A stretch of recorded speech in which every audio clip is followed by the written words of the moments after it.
Hello সবাইকে।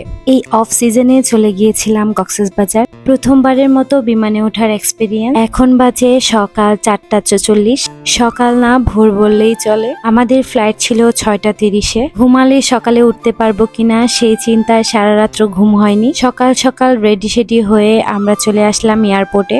এসেই আমাদের টিকিটগুলো নিয়ে নিলাম। এই প্রথমবারের মতো আমার এয়ারপোর্টে আসা, কারণ কারো জন্য আসাও হয়নি বা কোথাও যাওয়াও হয়নি। আর বিমানে ওঠাও এটা আমার প্রথমবার। বিমানে ওঠা নিয়ে আমার কখনোই এক্সাইটমেন্ট কাজ করেনি, কিন্তু আমার ছেলে খুবই এক্সাইটেড, কারণ আমার বিমানে ওঠা নিয়ে একটু ভয় কাজ করে। এয়ারপোর্টে এসে আমাদের বেশিক্ষণ দেরি করতে হয়নি। আর দেখো, আমার জানালাতে এখানে কে জানি কিস করে দিয়ে গেছে। এটা আমি না, অহন খেয়াল করেছে। একদম লিপস্টিকের দাগ বসে আছে।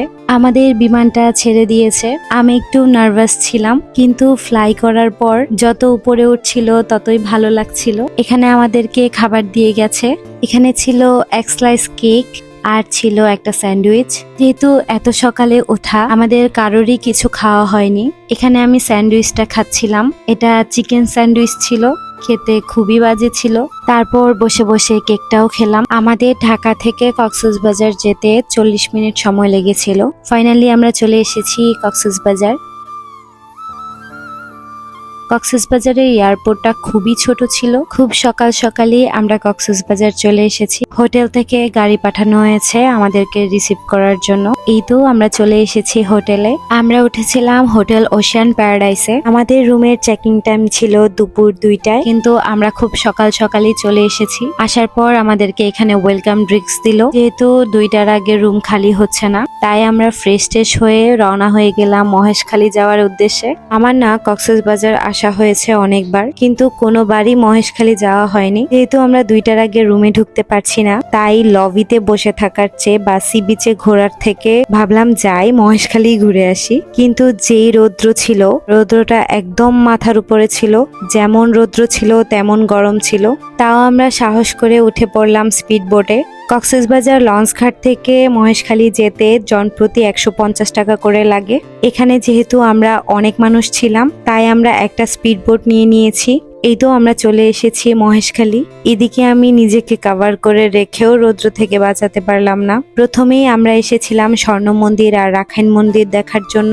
আনফরচুনেটলি আমাদের একটাও দেখা হয়নি, কারণ মন্দির খুলবেই বেলা 12টা থেকে। খুবই মন খারাপ হলো, 2টা মন্দিরের একটা মন্দিরও ঘুরতে পারলাম না। এখানে আমি বাইরে থেকে একটু ভিডিও করছিলাম।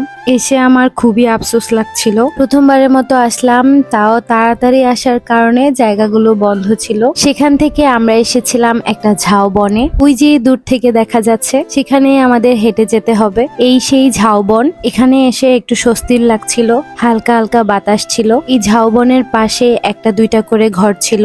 এটা একটা গ্রাম মনে হয়। সেখানে আবার বাচ্চারা বাদাম বিক্রি করছিল। আসলে এই জায়গাটা অনেক বেশি সুন্দর। আমরা যে টাইমে গিয়েছিলাম তখন জল ছিল না।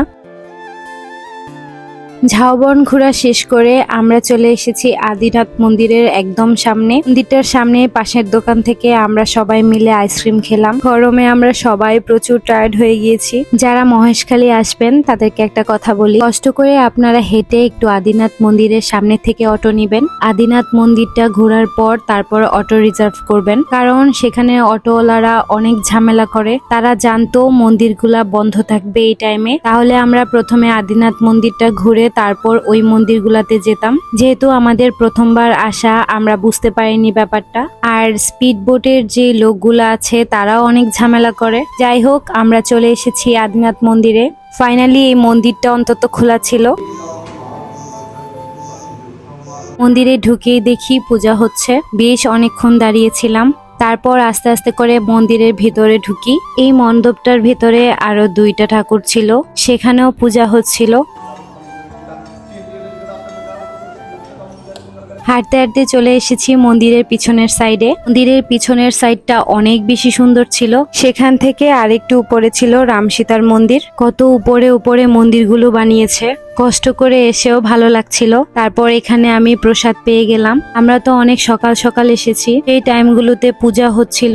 আস্তে আস্তে উপরের দিকে উঠছিলাম, আর জায়গাগুলো যেমন আরো সুন্দর লাগছিল। এই তো আমাদের আদিনাথ মন্দির ঘোরা শেষ। যাওয়ার পথে আমাদের স্পিড বোট লাগছিল না, এক ধরনের রোলার কোস্টারই ছিল। এই তো আমরা চলে এসেছি এখন আলগনিতে। মহেশখালী থেকে আস্তে আস্তে দুপুর হয়ে গিয়েছে, আর এইদিকে আমাদের রুমে যাওয়ার সময় হয়ে গেছে। যেহেতু আমাদের সবারই খিদা পেয়ে গেছে, তাই আমরা সবাই খাওয়া দাওয়াটা কমপ্লিট করে তারপর রুমে যাব। আলগনির প্রত্যেকটা খাবার আমার বেশ ভালো লাগে। এখানে আমরা নিয়েছিলাম লইট্টা ফ্রাই, রূপচাঁদা ফ্রাই, আর এখানে 8 রকমের একটা ভর্তার প্লেটার ছিল। কক্সবাজার আসলে এই ভর্তা ভাজি বেশি খাওয়া হয় আর সামুদ্রিক মাছ। খাওয়া দাওয়া শেষ করে আমরা রুমে চলে এসেছি। এটা হচ্ছে আমাদের রুমের বারান্দার ভিউ। এবার আমরা সি ভিউ পাইনি। এই যে আমার 2 দিনের রুম। এসেই আমি একটা লম্বা ঘুম দিয়েছি। রোদ্রে ঘুরে প্রচুর টায়ার্ড হয়ে গিয়েছিলাম। ঘুম থেকে উঠে অনেকক্ষণ বারান্দায় দাঁড়িয়েছিলাম, তারপর একটা চা করে নিলাম। আমরা এখন বাইরে যাব। কক্সবাজার আসলে দুপুর থেকে রাত্রেই ঘুরতে বেশি ভালো লাগে। এটা ছিল আমাদের হোটেলের সুইমিং পুল। নিচে নামতে নামতে হোটেলটা ঘুরে দেখছিলাম। তারপরে চলে আসলাম লবিতে। লবিতে তাদের একটা ছোট ক্যাফেটেরিয়া ছিল।